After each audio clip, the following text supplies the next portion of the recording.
vendredi 13 mars. Voici à la une.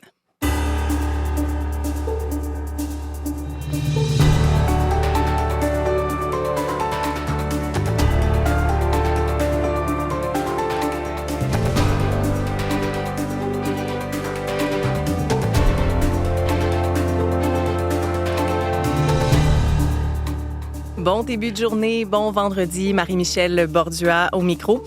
Mathieu Bellumeur sera de retour quant à lui lundi. D'ici là, plein de choses à se dire. On fera notamment le point un peu plus tard avec Karine Matteux sur les derniers développements au Moyen-Orient, 14e journée de cette guerre qui s'est amorcée là par ces frappes israélo-américaines sur l'Iran.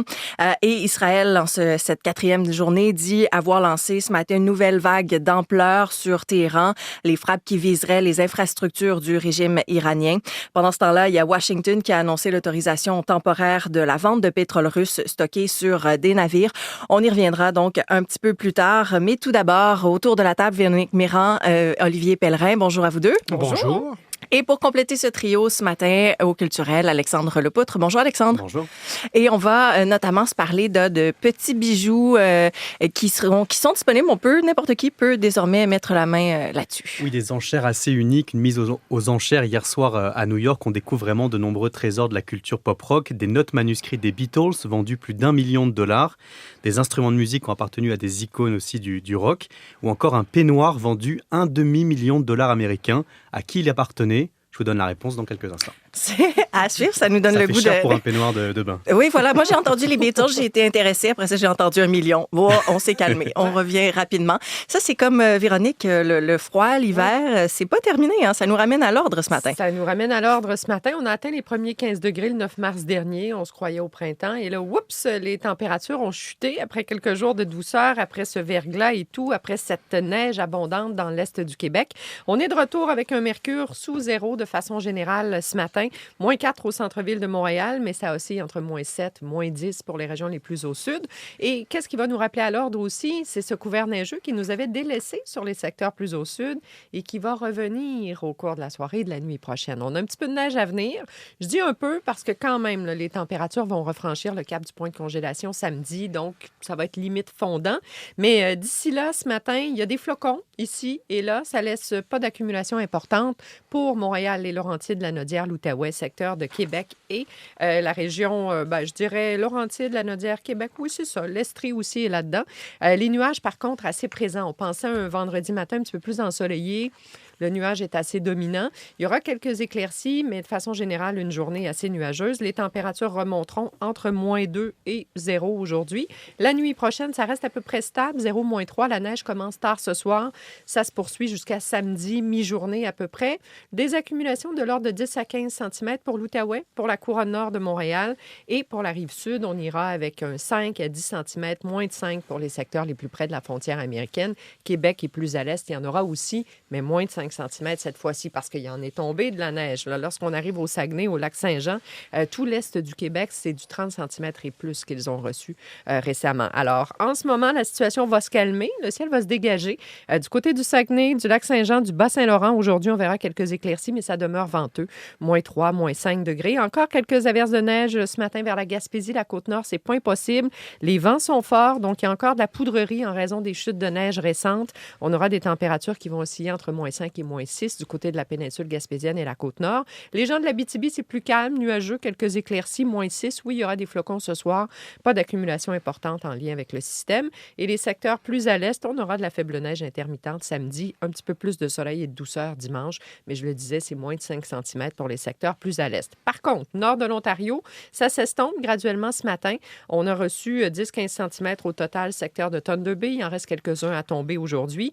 Un peu plus de 5 à 7 cm à venir pour Sudbury aussi. Venteux, mercure, moins 4 à moins 7 degrés sur le centre et le nord de l'Ontario. 3 à 5 pour Toronto-Windsor. Mais à Toronto, il commencera à neiger ce matin. Ça va être assez soutenu jusqu'en milieu d'après-midi. Ça peut laisser 5 cm. À Ottawa, plutôt nuageux. Les 5 cm viendront plus tard ce soir. Et les vents seront forts aussi cet après-midi dans le sud de l'Ontario. Des pointes à 70-80 km à l'heure. Du côté de Vancouver, maintenant, 8 degrés, ça dans les normes pour cette période-ci de l'année, sous les nuages principalement. Ciel assez variable dans les prairies, un petit peu plus nuageux vers Calgary.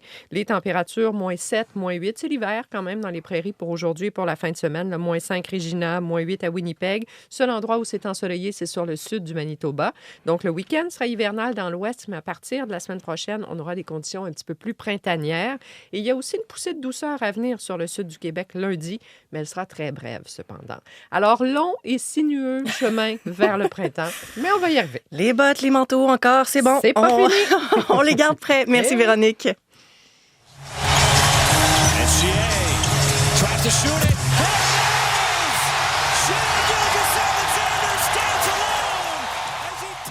Au basketball, Olivier, Shai Gilgeous-Alexander, on l'entendait, il est passé à l'histoire hier soir. Il a réalisé une séquence impressionnante là, contre les Celtics de Boston. Parce qu'il était effectivement, il pourchassait en fait le record de Wilt Chamberlain pour la séquence de matchs consécutifs avec au moins 20 points marqués dans une rencontre. Il en avait déjà 126. Il avait donc déjà égalé la marque de Wilt Chamberlain.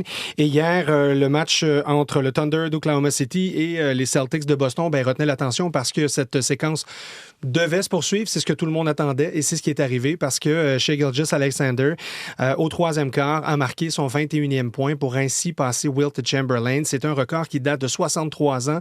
Ça témoigne de la grande constance du joueur canadien et de l'impact qu'il a au sein de sa formation. Le Thunder a remporté le match contre les Celtics et quand on regarde aussi la séquence, cette séquence qui a permis donc au Thunder de remporter 102 matchs et de n'avoir que 25 défaites dans cette longue séquence d'au moins 20 points de Shai Gilgeous-Alexander. Donc, c'est exceptionnel et cette séquence ne se poursuivra qu'à chaque match et il améliorera ce record chaque fois. Donc, c'est assez impressionnant de le voir comme ça, réussir des exploits comme ceux-là à un si jeune âge. Et ça, c'est un record qui est important pour lui. De passer un grand comme Wilt Chamberlain, c'est important. Mais je vous rappellerai que le Thunder a remporté le titre l'an dernier et le but principal, c'est de répéter cette année. On parlait de dynastie dans le cas de cette équipe. Donc, je pense que les records personnels, il va les prendre, mais donc les succès de l'équipe passeront devant. Donc, c'est assez exceptionnel ce qui se passe présentement pour le joueur canadien. Ouais, petite tape dans le dos, mais il ne faut pas s'enfler la tête, c'est pas terminé. La saison n'est pas terminée, effectivement. Au tennis, la Canadienne Victoria Mboko, c'est terminé pour elle à Indian Wells, contre la numéro 1 quand même. Oui, ça a été tout un match très accroché en quart de finale pour Victoria Mboko au tournoi d'Indian Wells. Elle rencontrait, vous l'avez dit, la numéro 1 mondiale, Aryna Sabalenka. Les deux femmes s'étaient déjà affrontées en début de saison à Melbourne aux internationaux d'Australie. Le match avait été remporté par la numéro 1 mondiale en 2 manches. Et ça a été le même scénario hier. Donc, victoire de Sabalenka en 2 manches de 7-6, 6-4. Ce qui est intéressant de voir quand même, c'est que Victoria Mboko a su s'accrocher contre Sabalenka dans un match où elle a quand même bousculé la numéro 1 mondiale, a forcé d'ailleurs ce bris d'égalité en première manche. Malheureusement, son service l'a laissé tomber lors de ce bris d'égalité. Elle n'a pas réussi à remporter un seul de ses services, ce qui a donné l'avantage à Sabalenka. Puis en deuxième manche, elle a eu la chance de revenir dans cette manche et de peut-être forcer un autre bris d'égalité. Et malheureusement, Sabalenka a été juste trop forte. Mais pour Victoria Mboko, qui n'a que 19 ans, c'est un autre fait d'armes quand même que d'avoir atteint un quart de finale à sa première participation au tournoi d'Indian Wells et de connaître un excellent début de saison, d'être freiné par la numéro 1 mondiale. Je pense qu'il n'y a pas de quoi rougir dans ce cas-là. Mais ça a été quand même une très, très belle rencontre pour la Canadienne. Et ce qui est intéressant de voir aussi des signes de progression dans son parcours à Victoria Mboko. Il y a de belles choses là, qui s'en viennent et on voit que c'est pas terminé au niveau de la progression. D'ailleurs, Sabalenka disait après le match, elle avait déjà louangé Victoria Mboko en début d'année à Melbourne. Elle l'a fait encore une fois hier en parlant d'elle comme étant une future championne de tournoi du Grand Chelem. C'est vous dire à quel point vous avez laissé une bonne carte de visite lorsque votre adversaire salue votre travail. Donc, quand même, une belle soirée pour elle. Et là, bon, on le sait, l'hiver pas terminé. Si on veut rester au chaud, regarder du sport, qu'est-ce qu'on surveille cette fin de semaine? On suivra les Jeux paralympiques. C'est le dernier week-end, le dernier droit de ces Jeux paralympiques. Entre autres, aujourd'hui, c'est un programme très chargé avec du ski para-alpin, de la planche à neige aussi. Il y aura du para-hockey. Donc, justement, dans ces sports d'équipe, on doit mentionner quand même le parcours en para-curling de l'équipe canadienne qui a été parfaite lors du tour préliminaire. C'était la toute première fois des Jeux paralympiques qu'une équipe réussissait un tour préliminaire parfait. Donc, cette équipe sera à surveiller. Le match de demi-finale sera contre la Corée du Sud. Et sinon, en para-hockey, le Canada qui joue sa participation en finale, probablement contre les Américains, ça reste à confirmer, mais ils aimeraient bien reprendre cette finale perdue il y a 4 ans. Donc, pour ce faire, ils devront remporter leur demi-finale aujourd'hui contre la Chine. Donc, beaucoup de choses à surveiller aux Jeux paralympiques. Il y aura aussi ce match ce soir, je le rappelle, du Canada, match de quart de finale à la Classique mondiale de baseball. C'est la toute première fois que le Canada participe à cette phase éliminatoire et au quart de finale. Et ce soir, à 20h, ce sera contre les Américains. Le défi est grand. Donc, ce n'est que les quelques choses qu'on pourra surveiller en plus du championnat du monde de patinage de vitesse courte piste qui se déroule à Montréal cette fin de semaine. Donc, 3 jours pour compléter cette saison de courte piste.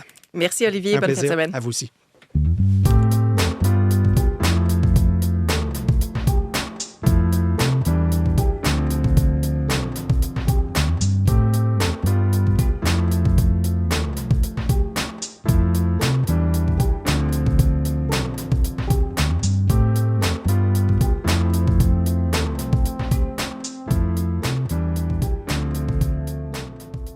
Faisons le tour maintenant des unes des différents quotidiens. Le Globe and Mail, entre autres, revient ce matin sur l'investissement en défense du gouvernement fédéral dans le Grand Nord. Ottawa qui va investir 32 milliards de dollars supplémentaires pour moderniser les bases militaires existantes à Yellowknife, Inuvik et Iqaluit et à la base de Goose Bay dans le nord du Labrador. Le gouvernement va aussi construire des centres de soutien opérationnel à Whitehorse et à Resolute Bay. Elles vont, entre autres, permettre le déploiement et le ravitaillement plus rapide des avions canadiens. Il y a des installations avancées plus petites qui sont aussi prévues. Du côté des infrastructures, le plan d'Ottawa prévoit des dépenses de 100 millions de dollars pour construire un lien routier de 800 km entre Yellowknife et Inuvik. Et tous ces projets là, qui ont été annoncés hier sont ajoutés à la liste des grands projets nationaux. Le Globe and Mail nous explique que le Canada a subi des pressions de la part de ses alliés pour qu'ils fassent plus pour sécuriser l'Arctique, en particulier en raison de la présence croissante de la Russie et de la Chine dans la région. L'année dernière, Mark Carney avait dévoilé la plus forte augmentation des dépenses de défense en 70 ans. Le premier ministre qui s'est vanté hier lors de l'annonce que son gouvernement était plus ambitieux que ceux des décennies passées. Article complet à lire ce matin dans le Globe and Mail. Sinon, Radio-Canada nous apprend ce matin que le retour au bureau des employés de l'État 3 jours par semaine a pris au dépourvu des employeurs de la fonction publique au Québec qui se retrouvent en fait à jongler avec des horaires en présentiel, en télétravail également. Et tout ça parce qu'il manque d'espace suffisant pour accueillir tout leur personnel. Il faut dire que le gouvernement du Québec procède depuis quelques années à un réaménagement des espaces de travail des fonctionnaires pour tenir compte, entre autres, du développement du télétravail, que la pandémie a aussi considérablement augmenté. Et là, ce qu'on voit, c'est que tant que la majorité des fonctionnaires n'avaient pas à se rendre au travail plus de 2 fois par semaine, la disponibilité des espaces, ça posait pas problème. Mais les employés de l'État doivent, depuis la fin janvier, effectuer un minimum de 3 jours de travail par semaine en présentiel. Donc ça vient changer la donne considérablement. Il y a des organismes et des ministères qui, comme le ministère des Transports et de la Mobilité durable, qui n'étaient pas préparés à ce retour. Article complet à lire sur le radio-canada.ca ce matin. La presse revient, quant à elle, sur cette histoire, ce bunker, vous savez, du camp militaire canadien au Koweït qui a été attaqué. Une enquête du quotidien menée grâce à des services d'imagerie satellite révélait hier qu'il a été endommagé donc par un missile.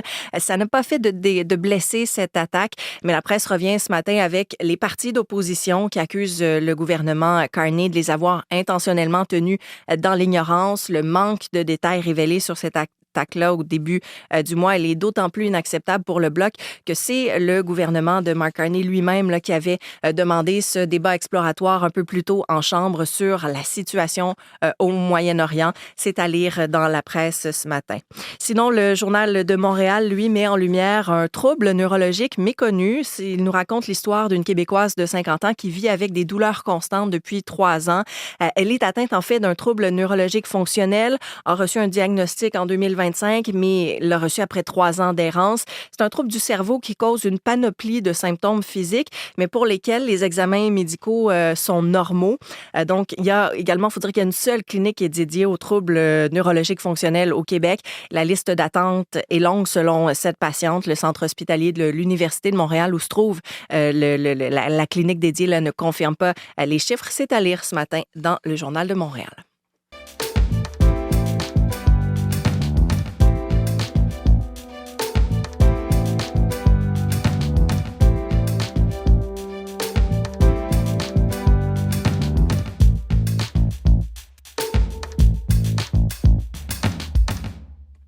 Je vous disais un peu plus tôt, 14e jour de cette guerre déclenchée par l'attaque israélo-américaine sur l'Iran.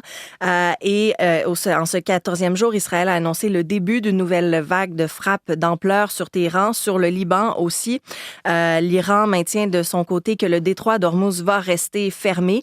Karine Matheux fait le point avec nous ce matin. Karine, donc la guerre qui se poursuit avec force. Oui, il n'y a pas de répit dans cette guerre. Israël continue de frapper avec force l'Iran et le Liban. Et pour sa part, bien, le nouveau guide suprême, Mojtaba Amenei, dans son discours hier, a bien mentionné que l'Iran compte maintenir la fermeture du détroit d'Ormuz afin d'accentuer la pression sur les États-Unis, Israël et leurs alliés. Et l'Iran vise des cibles qui touchent les ressources pétrolières. D'ailleurs, des pétroliers hier au large de l'Irak ont été la cible d'attaques iraniennes.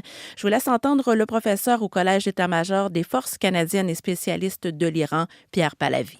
Les Iraniens ont beau jeu de déployer une capacité asymétrique pour perturber la navigation, drones, mines, vedettes rapides, missiles de croisière, missiles balistiques. La stratégie iranienne consiste à saturer les défenses adverses. C'est pour créer de l'incertitude et occasionner une flambée des prix du baril du pétrole et créer en fait le doute parmi les partenaires des États-Unis. Oui, et ça commence à toucher l'Europe. On a appris ce matin qu'un soldat français est mort lors d'une attaque en Irak. Ça a été annoncé par le président français Emmanuel Macron. On sait, vous le disiez, qu'un camp militaire canadien au Koweït a été endommagé par des tirs iraniens. C'était il y a une dizaine de jours. Et il y a aussi un avion américain de ravitaillement en carburant qui s'est écrasé dans l'ouest de l'Irak. Mais là, selon les autorités, ce ne serait peut-être pas dû à des tirs hostiles ou amis. Et puis, il y a ces frappes également au Liban qui se poursuivent. On parle beaucoup de l'impact économique, mais c'est un coût humain, cette guerre, le nombre de blessés, de personnes déplacées qui continue d'augmenter. Oui, hier, il y a des bombardements qui ont notamment atteint le centre de Beyrouth depuis le début du conflit. Il y a près de 800 000 Libanais qui ont dû fuir leur logis. Selon le dernier bilan des autorités libanaises, les attaques ont fait près de 700 morts et plus d'1 millier de blessés. Nos collègues sont sur place. Ils ont visité un hôpital à Beyrouth et ils ont discuté avec le docteur Maël Casti. C'est un ORL qui est devenu un spécialiste de la médecine de guerre. Le voici. Quelqu'un qui est blessé de guerre, c'est pas comme un blessé classique. C'est pas facile. Parfois, on a des problèmes, le massif facial qui est complètement écrasé. Il faut faire le mieux pour qu'il puisse continuer sa vie d'une façon, disons, presque normale. C'est assez troublant d'entendre ça. Pendant ce temps-là, en parallèle, il y a évidemment tout ce secteur économique, là, les États-Unis qui autorisent donc temporairement la vente d'une partie de pétrole russe et le président ukrainien Volodymyr Zelensky, lui, qui est en France. Oui, bien, les États-Unis autorisent la vente du pétrole russe stocké sur des navires. C'est un nouvel assouplissement temporaire, disent-ils, des sanctions économiques prises contre la Russie qui est ciblée en raison de son invasion à l'Ukraine. Mais la semaine dernière, l'administration américaine a autorisé pour un mois la livraison de pétrole russe vers l'Inde. Et c'est un peu pourquoi le président ukrainien est à Paris en ce moment pour remettre à l'avant-scène la guerre en Ukraine. L'Ukraine qui veut aussi discuter du prêt de 90 milliards d'euros qui est promis par les dirigeants de l'Union européenne, mais qui est bloqué par la Hongrie qui réclame un réacheminement vers son pays du pétrole russe. En terminant, un mot sur le premier ministre Mark Carney, oui, qui touchera le sol lui aussi européen aujourd'hui. Il s'en va en Norvège où il sera question de défense militaire. À suivre. Merci, Karine. Je vous en prie.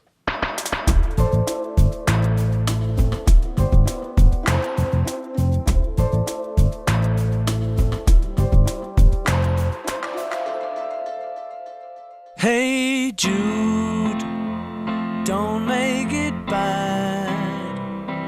Take a sad song and make it better. Franchement, Alexandre, vous savez nous faire plaisir ce matin. Comment se les réveiller? Beatles et Jude. Ah oui, on se réveille très bien avec ça, hein, célèbre chanson de 1968.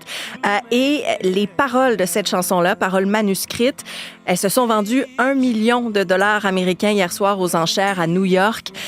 C'est une vente qui met d'ailleurs en lumière, qui a mis en lumière là, de nombreux trésors de la culture pop-rock. Dont ces paroles, Marie-Michel, de Hey Jude, écrites vraiment sur un bout de papier par Paul McCartney. C'est vraiment quelques paroles écrites sur un brouillon. Le papier est un petit peu vieilli depuis, bien sûr. Ça s'est vendu plus d'1 million de dollars américains. On retrouve aussi comme ça plusieurs autres notes manuscrites des Beatles, des paroles de Bob Dylan vendues 2,5 millions de dollars américains. Aussi, tout tout un tas d'instruments de musique qui ont appartenu à des icônes de la musique. Janis Joplin, John Lennon, Kurt Cobain, un piano d'Elton John par exemple. Et puis, un peu plus original, un peignoir blanc avec écrit à l'arrière Mohamed Ali, qui a appartenu évidemment au célèbre boxeur, vendu près d'1 demi-million de dollars américains. Un peignoir qui est un peu jauni d'ailleurs, donc je ne sais pas si vous pouvez l'acquérir parce qu'il n'a pas été trop lavé depuis. Et enfin, un objet fascinant, il a retenu vraiment l'attention, c'est un long parchemin, un rouleau de 37 mètres de long, qui est en fait le manuscrit original du célèbre roman Sur la route de Jacques Kerouac. Il date de 1951, il s'est vendu 12,1 millions de dollars américains. C'est vrai que c'est un objet qui est fascinant, un parchemin qu'on peut dérouler. D'ailleurs, Jean-Christophe Cloutier, qui est professeur adjoint de littérature anglaise à l'Université de Pennsylvanie, nous en dit un peu plus sur cet objet. Ben, écoutez, à l'époque, la technologie d'écriture de Kerouac, c'était la dactylo, la machine à écrire. Donc, lui, son intérêt dans s'inventer ce rouleau-là, c'est-à-dire il s'est collé 6 longs papiers, de papier japonais, pour créer un rouleau, pour crinquer ça dans sa machine, parce qu'il voulait pas arrêter son débit d'inspiration à chaque fois qu'il fallait changer de feuille. Donc, il voulait continuer d'écrire sans arrêt, sans paragraphe, tout d'un coup. Ce qui est bien pour la personne qui l'achète, c'est que ça peut faire une belle tapisserie, ce long rouleau. Oui, voilà. Regardez, mais n'approchez pas. C'est un objet rare. Sinon, Alexandre, il y a cette 98e soirée des Oscars. C'est ce dimanche. Oui, dimanche soir à Los Angeles. Il y a toujours des favoris, bien sûr, dans ce grand rendez-vous du cinéma. Cette année, c'est Sinners, le film Sinners de Ryan Coogler. Record historique de 16 nominations. Il fait mieux que Titanic, par exemple, qui en avait reçu 14. Alors, c'est une cérémonie qui est très attendue pour le cinéma, mais qui se fera quand même cette année sous haute surveillance. En fait, le FBI aurait alerté la Californie fin février d'une potentielle menace iranienne. Selon ABC News, qui a consulté cette alerte, le FBI indique que l'Iran pourrait peut-être un jour frapper la côte ouest. Alors pour l'instant, rien de confirmé. Le FBI dit qu'il n'a aucune information sur le calendrier, sur le mode opératoire. Le gouverneur de la Californie est sorti en disant ne vous en faites pas, il n'y a aucune menace qui est imminente. Mais quand même, les organisateurs du rendez-vous ont relevé la sécurité. C'est pas un scénario de film, mais quand même, ça se fait dans un climat tendu cette année, souvent quand il y a des crises internationales comme celle-là. Il faudra voir aussi les prises de parole lors des remerciements. C'est toujours le moment pour ça. Oui, voilà. Donc, à suivre ce dimanche. Sinon, c'est un endroit touristique prisé au Canada. Ça a été pendant des décennies aussi un lieu pour les voyages de noces, ces chutes Niagara. Maintenant, ça fait l'objet d'un documentaire. Oui, un documentaire qui sera présenté sur ICI Télé samedi. Vous ne serez pas déçus par les images. On en a plein la vue, évidemment, quand on va aux chutes du Niagara. Mais là, on nous emmène dans les coulisses. On nous montre l'envers du décor des chutes du Niagara. Niagara Falls, en fait, cette ville qui reçoit des millions de touristes chaque année. Mais à quel prix ? Quelles conséquences pour l'environnement, sur la vie locale ? C'est un documentaire fascinant qui nous attend sur ICI Télé, donc samedi, 22h30. Très intéressant. Merci, Alexandre. Merci à vous. Voilà, c'est ce qui termine l'émission. Votre équipe du matin prend le relais dans un instant. Mathieu Bellumeur sera de retour lundi. D'ici là, passez un excellent week-end.